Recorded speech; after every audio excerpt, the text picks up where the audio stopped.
우리 세 분 이렇게 수료하셔서 축하를 드리고요.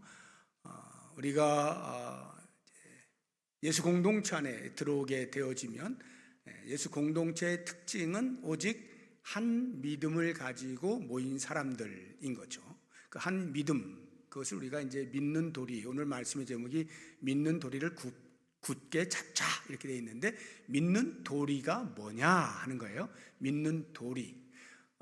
제가 몇 년 전에 사도신경을 가지고 쭉 강의를 한 적이 있죠. 우리가 늘 예배 때마다 고백하는 우리의 신앙의 고백으로 사도신경을 고백하고 있는데, 거기에 보면 믿는 도리가 잘 나와 있습니다. 믿는 도리는 크게 둘로 나눠진데, 하나는 믿음의 대상에 내가 누구를 믿느냐, 믿음의 대상에 대한 이야기고요. 또 다른 하나는 내가 무엇을 믿느냐, 믿음의 내용에 대한 이야기입니다. 이 두 가지가 믿는 도리가 되겠습니다. 사도신경을 보시게 되면 우리가 늘 고백을 하지만, 누구를 믿느냐 할 때 삼위 하나님을 믿죠. 성부 하나님, 어떠한 성부 하나님인가? 전능하셔서 천지를 만드신 성부 하나님을 믿습니다. 이렇게 우리가 고백을 하죠. 그리고 성자 예수님에 대해서 고백을 할 때는 성자 예수님의 고백이 상당히 깁니다. 이 땅에 오셔서 다시 오시는 그날까지의 모든 일대기를 요약을 해 놓았죠. 그래서 성령으로 잉태하셔서 동정녀에게서 탄생을 하시고, 빌라도에게 고난을 받아서 십자가에 못 박혀 죽으신 후에 장사되시고 3일 만에 부활을 하셔서 하늘에 오르셔서 하나님 보좌 우편에 앉아 계시다가 마지막 날에 다시 오셔서 이 세상을 심판하시게 될 것을 제가 믿습니다 하고 이렇게 고백을 하죠. 그리고 성령 하나님을 믿습니다 할 때 성령께서는 또 다른 보혜사로 이 땅에 오셔서 우리와 영원히 함께 하시면서 위로하시고 도우시고 지키시고 보호하시고 인도해 주시고 진리를 알게 하시고 깨닫게 하시고 진리 가운데로 우리를 이끄시는 그런 성령 하나님을 믿습니다. 이렇게 삼위 하나님에 대한 우리의 신앙의 고백을 하죠. 이게 믿는 도리예요. 믿음의 내용, 무엇을 믿느냐라고 할 때는 그 뒤에 나오죠. 거룩한 공회, 즉 교회를 믿고, 그리고 성도 간의 아름다운 교통을 믿고, 우리가 죄 사함 받은 것을 믿을 뿐만 아니라 몸이 다시 살고 영원히 살게 될 것을 믿습니다 하는 이러한 믿음의 내용들에 대해서도 우리가 고백을 합니다. 이렇게 사도신경 안에 있는 것을 보면 성경 전체에서 우리가 누구를 믿을 것이고 무엇을 믿을 것이냐 하는 것을 요약해 놓았어요. 그래서 사도신경을 우리가 고백할 때마다 제가 이런 사람입니다 하는 것을 스스로 다시 한번 깨닫는 그런 시간들을 가질 필요가 있습니다. 왜 우리는 믿는 도리를 굳게 잡아야 하느냐, 굳게 잡지 않으면 어떤 일이 벌어지는지, 굳게 잡았을 때 우리에게 오는 마지막 결과를 보시면 너무나 중요하다는 것을 알 수가 있어요. 베드로전서 1장 9절을 보겠습니다. 믿음의 결국, 우리가 믿어서 그 마지막 결과가 어떻게 나타나느냐? 영혼의 구원을 받음이라. 왜 우리가 예수 그리스도를 믿나요? 구원을 받기 위함이죠. 예수 그리스도를 믿을 때만이 우리는 구원을 받아요. 그래서 이 믿는 도리를 굳게 잡지 않으면 떨어져 나갈 수가 있죠. 물론 떨어져 나가지는 않습니다. 그럴 위험에 처한다, 이런 말이에요. 그러면 이 히브리 기자가 왜 이 히브리서를, 이 서신을 받는 그 성도들을 향해서 너희의 믿는 도리를 굳게 잡아라 이렇게 권면하고 있는 이유가 뭐예요? 그만큼 굳게 잡을 반대되는 상황들이 나타나기 때문이겠죠. 그러니까 믿음의 자리에서 떨어질 일들이 우리 주변에서 계속 일어나고 있기 때문에 굳게 붙잡아야 된다, 이런 말이겠죠. 그럼 어떤 것들이 우리의 믿음을 붙잡는 일에 방해를 할까? 위험 요소가 될까? 많이 있습니다만 간단하게 세 가지 정도를 이야기하면, 첫 번째는 고난이에요. 외부에서 박해가 들어오게 되어질 때에 믿음의 자리에서 이탈하고자 하는 마음이 생겨날 수가 있죠. 당시의 사람들을 생각하면요, 예수 그리스도를 믿어서 새로운 피조물이 됩니다. 그리고 새로운 공동체, 예수 공동체 안에 들어오게 돼요. 얼마나 큰 기쁨을 누립니까? 죄사함을 받고 진정한 복음의 은혜를 누리는 거잖아요. 큰 기쁨이 있어요. 그런데 그 기쁨이 우리의 일상의 삶에서도 평탄하고 형통하면 얼마나 좋겠어요. 그러면 야, 예수 믿으니까 정말 좋구나, 이렇게 될 것 같은데, 실제 삶에서는 그 당시를 보게 되면요, 예수를 믿어서 오히려 어려운 처지에 놓이게 되는 거예요. 정치적으로 보면 당시가 로마의 식민지 통치를 받고 있었잖아요. 그러니까 정치적으로 압박을 받습니다. 예수 믿는 사람들은 자꾸 뭔가 머리가 깨어 있어서 그 잘못된 정치관에 대하여서 이야기하려고 하는 습성이 있기 때문에 정치를 하는 사람 입장에서는, 권력을 쥔 사람 입장에서는 좋게 보일 수가 없어요. 그러니까 예수 믿는 사람을 자꾸 핍박을 하게 되어 있는 것입니다. 그런가 하면 유대인들, 유대교를 믿고 있는 유대인들이 그 유대교를 믿었던 자기 동료들 가운데에서 자꾸 이탈이 되는 거예요. 예수 공동체로 옮겨가는 거예요. 그러니 얼마나 기분이 나빠요. 그리고 위협을 느끼지 않겠어요? 그러니까 곱지 않은 시선을 보내는 것이고 계속해서 그리스도인들에 대하여 탄압을 하는 것이죠. 그런가 하면 경제적으로도 마찬가지로 예수 믿는 것 때문에 불이익을 당하는 일이 다반사였어요. 그래서 그 당시에 예수 믿고 부자는 거의 없어요. 거의. 전부 어려움 가운데 그렇게 겨우겨우 근근히 살아가는 사람들이었습니다. 그렇다고 하면 그러한 고난이 다가올 때에, 예를 들어서 한 달 중에 한 5일 정도 그렇게 고난을 받고 5일 정도는 다시 좀 평안했다가 또 5일 정도 고난받고 이런 식으로 좀 반복이 되면 그나마 가끔씩 숨을 쉬잖아요. 휴휴 한숨을 돌릴 수가 있는데, 그렇지 않고 고난이 연속적으로 다가오게 되면, 아니 그 연속이 오히려 가속화되어진다면, 고난의 크기가 더 커진다면 어떻게 될까요? 사람이 버티다 견디다 더 이상 버티지 못하고 주저앉을 수가 있게 되는 것이죠. 내가 왜 예수를 믿어서 이 고생을 하나, 이런 생각이 절로 들 만큼 고난의 크기가 클 때 믿음의 자리에서 떠날 일이 있을 수가 있는 거죠. 그래서 이 히브리 기자가 말하는 거예요. 너희 믿음의 도리를 굳게 잡아라. 어떠한 고난이 와도 흔들리지 말고 믿음의 도리를 굳게 잡아라. 오늘날에도 마찬가지예요. 박해가 우리 주변에서 이렇게 많이 자주 찾아볼 수는 없어요. 그러나 없는 건 아닙니다. 예수 믿어서 믿는 것 때문에 박해를 당하는 분들이 간혹 있어요. 예전에는 많이 있었지만 요즘은 이제 그렇진 않은데, 그러나 그거 아니어도 예수 믿는 것 때문에 일상의 삶 가운데에서 불이익을 당하거나 손해를 보거나 하는 일들은 비일비재합니다. 제대로 예수 믿으려고 할 때 말이죠. 제대로 예수 믿고 예수의 정신을 가지고 살려고 할 때 어려움을 겪는 일들이 분명히 있어요. 그럴 때 그 믿음의 자리를 떠나지 아니하고, 내가 왜 예수 믿어서 이 고생을 하나 생각하지 아니하고 계속 붙잡는 것 쉬운 것 아닙니다. 그러나 붙잡아야 되는 거죠. 붙잡아야 되는 거예요.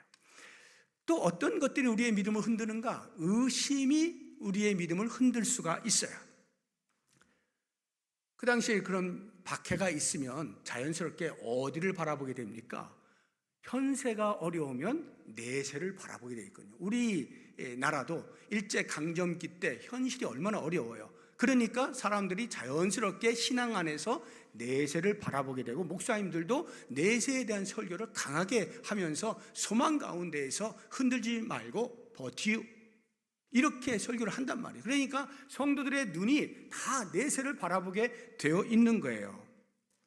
주님께서도 약속하셨거든요. 머지않은 날 내가 온다. 믿음을 잘 지키고 있어라. 이렇게 약속을 하셨단 말이에요. 그런데 그 약속이 뭔가 전조 현상이 있어서, 아 그렇구나, 아 예수님 오실 때가 다가왔네 계속해서 그 전조 현상을 통하여서 알게 되어진다면 버틸 힘이 있어요. 견딜 수 있죠. 조금만 더 가면 돼, 조금만 더 버티면 주님 오셔. 이게 되는데 아무런 전조 현상이 없을 때 계속해서 그 막연한 약속을 붙잡기란 쉽지 않은 거예요. 왜? 사람이 갖는 한계가 그래요. 우리 인간의 연약함의 대표적인 것이 눈에 보이는 것, 손에 잡히는 것에 대해서만 확신을 갖게 되어 있거든요. 그러니까 눈에 보이지 않고 손에 잡히지 않는 것은 확신이 어렴풋해요. 그런데 그것이 길어지잖아요. 아무런 예수님의 다시 오실 만한, 지금의 우리의 고난을 극복하고 완전히 바꾸어낼 만한 그러한 전조가 요만큼도 보이지 아니할 때, 계속해서 박해만 다가오게 되어질 때 의심이 되는 거예요. 정말 주님이 다시 오는 거 맞나? 주님이 다시 오신다고 했는데 정말 오시는 건가? 그렇다고 하면 왜 아무런 사인이 없지? 이렇게 의심이 불거지게 되어지면 점점 믿음의 자리에서 이탈할 수 있는 일이 벌어지게 되는 것입니다. 우리의 믿음 생활 가운데에서 의심이 찾아오게 되면요, 그건 병이 되어버립니다. 영적인 병이 돼요. 그래서 시름시름 앓게 되어집니다. 과연 주님이 다시 오실 것이냐? 천국은 진짜 있는가? 우리가 정말 예수 믿으면 천국에 들어갈 수 있는 것인가? 우리가 주님 앞에 서게 되면 주님이 우리에게 상을 주시는 것이 맞나? 이러한 의심의 병들이 도지게 되어지면 우리의 믿음 생활이 형편없이 떨어지게 되는 거예요. 그래서 우리는 이러한 믿음으로부터 극복해 애내서 믿음의 도리를 굳게 잡아야 하는 것입니다. 세 번째로 우리의 믿음을 흔들 수 있는 것이 유혹입니다. 유혹. 그 당시에 히브리 기자가 이 편지를 쓸 때 그 당시에 유대인으로서 유대교회에 몸담고 있던 유대인들이 그리스도인으로 개종한 경우들, 유대인 그리스도인들 가운데서 시간이 조금씩 흐르면서 과거에 자기들이 유대교회에 아주 익숙했던 그 율법으로의 회귀를 자꾸 시도했어요. 왜냐하면 그게 익숙하거든요. 나이 익숙해요. 예수 공동체 안에서 새로운 삶을 사는 것은 어색한 거예요. 아직 몸에 달라붙지가 않았어요. 그러다 보니까 익숙한 옛날의 삶이 자꾸 떠오르는 거죠. 그래서 율법으로의 회귀. 왜? 그쪽으로 가게 되어지면 큰 소리 칠 수 있거든요. 내가 거기서 다 배웠단 말이죠. 그러니까 그런 걸 알지 못하는 이방인 그리스도인들에게 대해서 떵떵거릴 수가 있는 거죠. 자꾸 율법으로의 회개에 대한 유혹을 떨쳐버리지 못하는 일이 일어나게 됐어요. 오늘날의 유혹이라고 하면, 진리에 대한 유혹이라고 하면 대표적인 것이 이단의 가르침이죠. 이단의 가르침들, 여러분들 이제 인터넷 뉴스나 이런 것들 많이 접하실 거예요. 핸드폰을 언제든지 보실 수 있으니까. 기독교 관련되어진 뉴스 가운데는요, 여러분이 미처 구별하지 못하는 이단으로부터 나오는 뉴스들이 어마어마하게 쏟아져 나옵니다. 그런 것들 다 구별하지 못한 채 그냥 아무 생각 없이 우리 교회 이야기네, 이렇게 그냥 쑥쑥 받아들이는 이런 위험에 노출되어 있는 거예요. 엄청나게 위험한 일이죠. 그런데 이 이단의 가르침이 왜 귀에 쏙쏙 들어오냐? 가려운 부분을 긁어주기 때문에 그래요. 우리가 성경을 보아도요, 목사인 저조차도 성경을 대할 때 너무너무 어려운 부분이 적지 않아요. 묵상하면 묵상할수록 어려운 부분이 적지 않아요. 물론 그 이야기는 구원에 관련되어진 복음의 도가 흐릿하다는 말은 아닙니다. 그 외에도 숱하게 많은 말씀들 가운데 선명하게 드러나지 아니한 진리의 말씀들이 많아요. 그런데 이단들은 그것들을요, 다 아는 것처럼 가르쳐요. 이거는 이런 거야, 이거는 이런 거야, 기성교회에서 너희들이 못 들어봤지 하면서 가려운 부분을 계속 긁어주니까 솔깃솔깃한 거거든요. 내가 평생 수십 년 동안 기성교회에서 신앙생활 했는데 한 번도 못 들어봤던 것을 여기 오니까 다 가르쳐주네, 이러면서 마음이 쏙쏙 빼앗기는, 믿음에서 떨어져 나가는 일들이 얼마든지 있어요. 그러한 진리의 유혹들, 비진리로 진리로 둔갑한 유혹들에 우리가 빠져서는 안 되는 겁니다. 유혹이라고 하는 것이 그런 부분만 있는 게 아니죠. 우리의 일상의 삶에서도 유혹이 얼마나 많이 있습니까? 요즘 정말 살만 나는 세상이에요. 살기 좋은 세상이에요. 아무리요, 아무리 우리가 너무 어렵다, 경기 침체된다, 많은 이야기를 해도 우리의 과거, 정말 제 삶에도 60여 년의 삶을 살면서 제가 어렸을 때와 청년기, 중년기, 그리고 지금 이렇게 보면요, 삶의 질이 현격하게 차이가 있어요.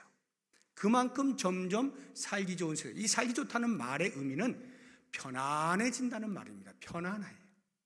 평안이 아니고 편안함을 추구하는 것들이 점점 많아지는 거예요. 그래서 상대적 박탈감, 상대적 경제적인 어려움, 이런 것들로 괴로워하는 경우도 없지 않아요. 물론 실제적으로 힘든 일도 있죠. 그러나 과거에 비하여 보면요, 우리의 삶은 상당히 경제적으로 높이 올라가 있어요. 그러면 그 이야기는 그만큼 세상에 대하여 재미를 느낄 수 있는 것들이 많이 있다는 말이에요. 술, 이런 것들, 마약조차도, 우리나라가 과거에는 마약 청정국이었거든요. 감히 우리나라에 마약은 못 들어왔어요. 근데 요즘은 어때요? 인터넷으로도 다 삽니다. 완전히 오픈돼 있어요. 여러분 아시는 분 아시겠죠? 지난 금요 기도회 때, 금요 기도회 직전에 청년 한 명이 왔어요. 당신 스스로가 고백을 하면서 마약을 이렇게 했노라. 눈이 풀려가지고 이렇게. 그래서 어떻게 대처하기 어려워서 우리가 경찰의 도움을 받아서 이렇게 인계를 했는데요. 이게 저 멀리 있는 이야기가 아니에요. 우리의 주변에서 얼마든지 찾아볼 수 있는 일들입니다.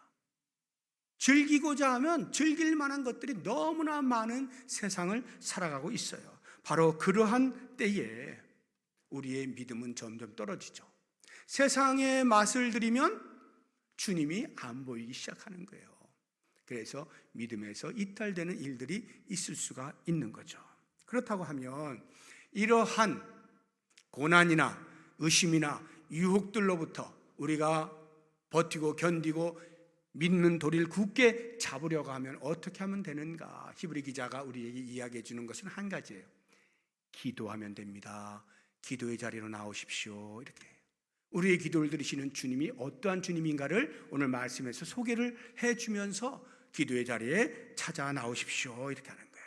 우리 주님이 어떠한 분이신가? 15절 보시면 우리에게 있는 대제사장 예수 그리스도는 우리의 연약함을 동정하지 못하실 이가 아니요 우리의 연약함, 인간의 한계, 이런 것들에 대하여 공감하고 마음 아파하고 긍휼의 마음을 품으시는 분이시다. 긍휼의 풍성하신 주님이시다. 이렇게 이야기를 하는 거예요.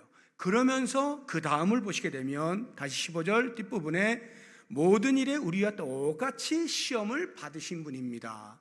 우리 인간과 똑같이 시험을 받으셨다. 인간의 몸을 입고 오셨잖아요, 예수님이. 그래서 인간이 받는 모든 시험들을 그대로 받으셨다. 무슨 이야기일까요? 우리 인간의 한계, 인간의 연약함을 누구보다 잘 아신다는 말이죠. 예수님은 전지하신 분이에요. 모든 것을 아시는 분인데 몸소 경험하면서까지 우리의 모든 삶을 아신다라고 말씀을 해주고 계시는 거예요. 그리고 세 번째 16절에 보시게 되면 때를 따라 돕는 은혜를 베풀어 주시는 분이에요. 때를 따라 돕는 은혜를 베푸고자 하는 마음은 있어도 능력이 없으면 못 베풀잖아요. 그런데 우리 주님은요, 그렇게 전능하신 분이라 이 말이에요. 때를 따라 얼마든지 우리에게 필요한 것들을 채워주실 수 있는 능력의 주님이시다. 이렇게 이야기하면서 그 주님 앞으로 나와 기도하라, 엎드리라 이야기하는 거예요. 왜? 기도는 우리의 특권이기 때문에, 성도의 특권이에요. 16절 다시 한번 보십시오. 뒷부분에 보시게 되면 은혜의 보좌 앞에 담대히 나아가라. 은혜의 보좌 앞에 담대히 나아가라. 은혜의 보좌, 기도의 자리, 응답받을 수 있는 자리, 그 자리, 거기는 우리 성도의 특권이에요. 특권을 마음껏 누리라는 거예요. 가지고 있으면서도 그냥 주머니에 집어넣고 안 쓰면 무슨 소용이 있겠어요. 은혜의 보좌 앞에 나와서 간구할 때 이렇게 모든 것을 아시는 주님, 능력 있으신 주님, 우리의 마음을 누구보다 잘 아시는 주님, 자비의 긍휼의 풍성하신 주님께서 때를 따라 은혜를 베풀어 주신다. 이렇게 말씀하신 거예요. 만약에 우리가 얻지 못한다면 우리는 구하지 않았기 때문에. 이것이 야고보 장로가 이야기하는 거예요. 4장 2절 보겠습니다. 야고보서 너희는 욕심을 내어도 얻지 못하여 살인하며 시기하여도 능히 취하지 못함으로 다투고 싸우는도다. 너희가 얻지 못함은 구하지 아니하기 때문이다. 왜 우리가 못 얻는가? 왜 우리가 고난 가운데 견딜 힘을 얻지 못하는가? 왜 우리가 의심의 병에 시들시들거리는가? 왜 유혹 가운데에서 빠져서 허우적거리는가? 구하지 않기 때문에, 기도의 자리에 나오지 않기 때문에, 매달리지 않기 때문에. 주님, 제가 이런 상황입니다. 저를 살려주십시오. 주님, 저를 강하게 붙들어 주십시오. 이렇게 간구할 특권이 우리에게 주어져 있으니까 이렇게 기도하시면서 믿는 도리를 굳게 붙잡으시면 마지막 날 주님 오실 때 우리가 고할 것이 있게 되죠. 주님, 제가 이렇게 살았습니다 하고 주님과 우리의 삶에 대하여 계산을 한다 이거예요. 계산할 때 뭔가 좀 남겨야 되지 않겠어요? 그렇게 믿는 도리를 굳게 잡아서 주님이 우리를 만나실 때 참 잘했다, 착하고 충성된 종아, 칭찬받을 수 있는 우리 모두가 될 수 있기를 주의 이름으로 축복합니다. 이 시간에 우리 몇 가지 기도 제목까지 같이 기도할 텐데 그 전에 찬양을 하겠습니다. 가사를 생각하시면 참 마음에 와닿는 그런 가사예요. 기도할 수 있는데 라는 찬양 많이 불렀죠. 이 가사 생각하시면서 먼저 한번 부르도록 하겠습니다.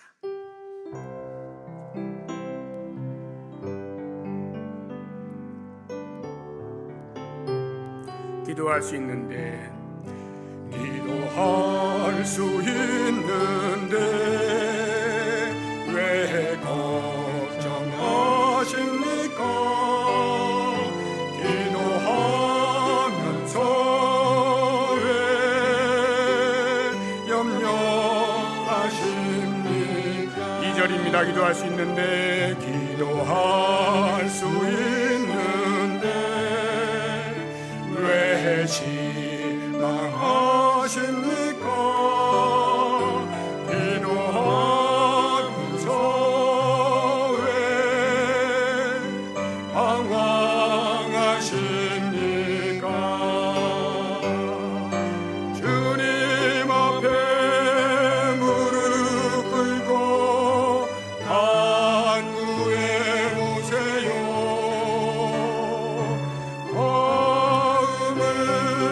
정결하게 뜻을 다하여 기도할 수 있는데 왜 걱정하십니까? 기도하면서 왜 염려하십니까?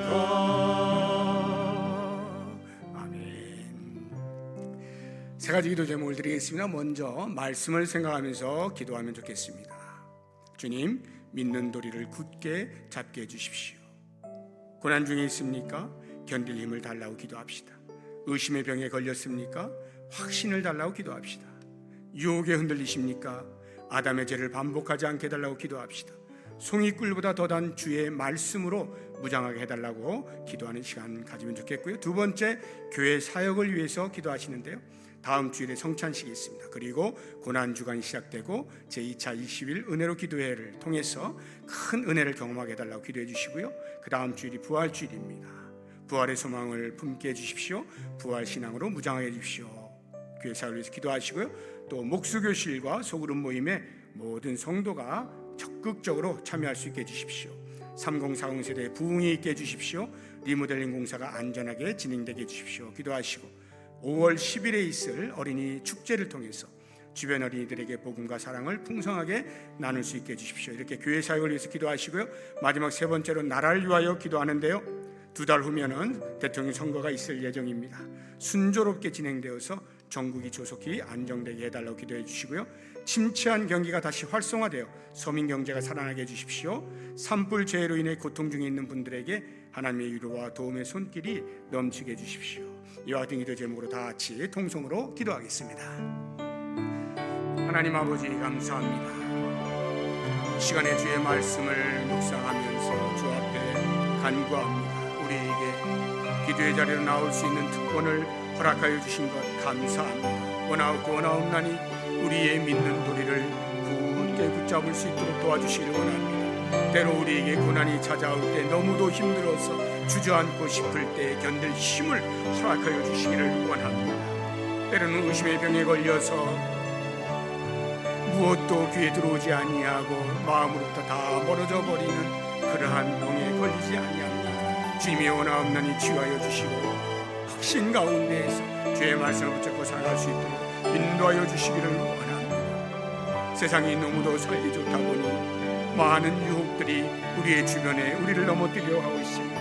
아버지 원하옵나니 다시는 아담의 죄를 범죄하는 반복하는 어리석음이 우리에게 있지 않게 하여 주시고 오직 겸손함으로 송이끌보다 더 단 주의 말씀으로 우리의 머리에서부터 발끝까지 무장하여서 승리하는 삶을 살아갈 수 있도록 주여 인도하여 주시옵소서. 우리 교회를 사랑하여 주셔서 4월에 다음 주부터 있는 성찬 예식으로부터 고난주간과 부활주일을 맞이하기까지 우리가 주의 행하신 바 기이한 행적들을 깊이 묵상하며 우리에게 베푸신 십자가의 놀라운 희생의 사랑을 깊이 묵상하며 고난에 동참할 수 있게 하여 주시되 우리의 영혼이 주와 교제함을 통하여서 새롭게 되어지고 풍성하게 되어지고 영적으로 강건하고 단단하게 세워질 수 있는 기회가 될 수 있게 하여 주셨소. 부활주일을 맞이할 때 그리스도의 사망 권세를 깨뜨리시는 부활의 능력을 힘입어 그 안에서 우리도 부활의 신앙으로 다시 한번 거듭날 수 있는 기회가 될 수 있도록 인도하여 주시옵소서. 하나님 우리 교회를 바꾸심을 감사합니다. 이제 목수교실과 소그룹 모임을 통하여서 주의 말씀을 통하여 우리의 삶을 돌아보고 점검하고 다른 사람들의 삶을 같이 들여다보면서 나누는 대화 가운데에서 서로가 위로하고 격려하고 도전하고 교훈하면서 믿음의 깊이를 더해갈 수 있도록 은혜를 베풀어 주시기를 원합니다.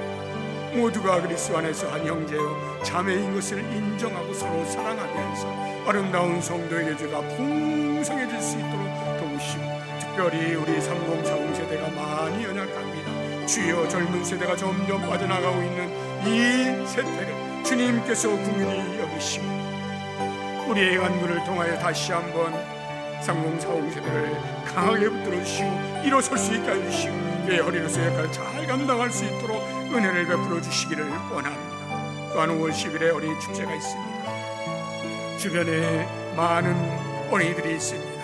어렸을 때부터 주의 말씀으로 양육되어져야 되는데 세상에 유흥에 휩쓸리고 있지는 아니합니까? 저들을 어찌하든지 교회 문턱을 넘어설 수 있도록 해서 그들에게 복음을 증거하며 그리스도의 사랑을 나눌 수 있게 하여 주셔서 어렸을 때부터 예수 그리스도를 알고 고백하면서 믿음의 자리에 설 수 있도록 어린 축제를 사용하여 주시기를 간절히 소망합니다.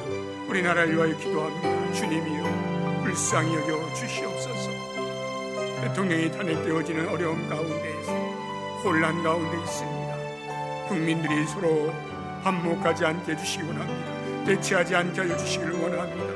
마음과 마음을 모아서 오히려 새롭게 변화되어 줄 수 있는 계기로 삼을 수 있도록 도와주시기를 원합니다. 하나님의 다스리심 앞에 겸손히 모두가 머리를 숙일 수 있게 하여 주시고 공의와 정의가 하수같이 흘러 넘칠 수 있는 우리 대한민국이 될 수 있도록 도우시며 이제 대통령 선거를 앞두고 있사오니 주님이여 이러한 때에 속히 중국이 안정되어져서 새로운 미래를 들어갈 수 있는 창출해낼 수 있는 우리 민족이 되게 하여 주시기를 간절히 소망합니다. 아버지 이로 인하여서 경제적으로 어려움을 겪는 일이 없게 하여 주십시오. 침체된 경기가 더 수렁으로 빠진 일이 없게 하여 주시고 슬기로움을 모아서 경제 어려움도 극복해낼 수 있도록 은혜를 베풀어 주시기를 원합니다. 무엇보다도 이번 산불로 인하여서 큰 피해를 본 사람들이 있습니다. 하나님이여 위로하여 주옵소서. 함께하여 주옵소서. 하늘의 신령한 안식으로 그들을 붙들어 주셔서 셈을 얻을 수 있도록 도와주시고 소망 가운데서 다시 일어설 수 있는 힘을 허락하여 주시기 원합니다. 주변에 많은 도움의 손길들을 통하여 온정의 마음들을 통하여서 함께 세워져 수 있게 하시고 함께 회복되어지고 극복해 나갈 수 있는 은혜가 있게 하시고 우리 민족이 다시 한번 하나님의 손에 붙들린 바 되어져서 온 성도들의 기도의 영혼을 따라서 새롭게 일어설 수 있는 나라가 되게 하여 주옵소서. 예수님의 이름으로 기도드립니다. 아멘. 하나님 아버지 감사합니다. 우리가 예수 그리스도를 믿고 구원에 이르지만 이 땅을 사는 동안에 우리의 믿음에서 떨어뜨리려고자 하는 사탄의 괴계가 얼마나 심한지 말씀을 통하여 돌아봅니다. 우리의 고난이 있을 때, 의심의 병이 도질 때, 유혹에 빠질 때 흔들림 없이 다시 한번 믿음의 도리를 굳게 붙잡고 믿음의 결국 영혼의 구원을 얻을 수 있도록 인도하여 주시옵소서. 오늘 특별히 세가족 수료식을 거행하며 한 식구가 되어진 성도들에게 믿음의 뿌리가 깊게 내려지는 복이 있게 하시고 온 성도와 더불어서 천국을 소망하면서 아름다운 믿음의 여정을 같이 걸어갈 수 있도록 축복하여 주시옵소서. 이 자리에 참여한 모든 성도들 삶의 현장으로 나아갈 때 주님 동행하여 주시고 동행의 은혜를 통하여 기쁨과 감격이 있게 하시고 하나님 앞에 감사의 찬양을 올려드릴 수 있는 아름다운 한 주가 되게 하여 주시옵소서. 예수 그리스도의 이름으로 기도하오며 이제는 우리 주 예수 그리스도의 은혜와 하나님의 사랑과 성령의 교통하심이 믿는 도리를 굳게 붙잡으며 살아가기로 다짐하는 주의 백성들 머리머리 위에 이제로부터 영원토록 함께 있을지어다. 아멘.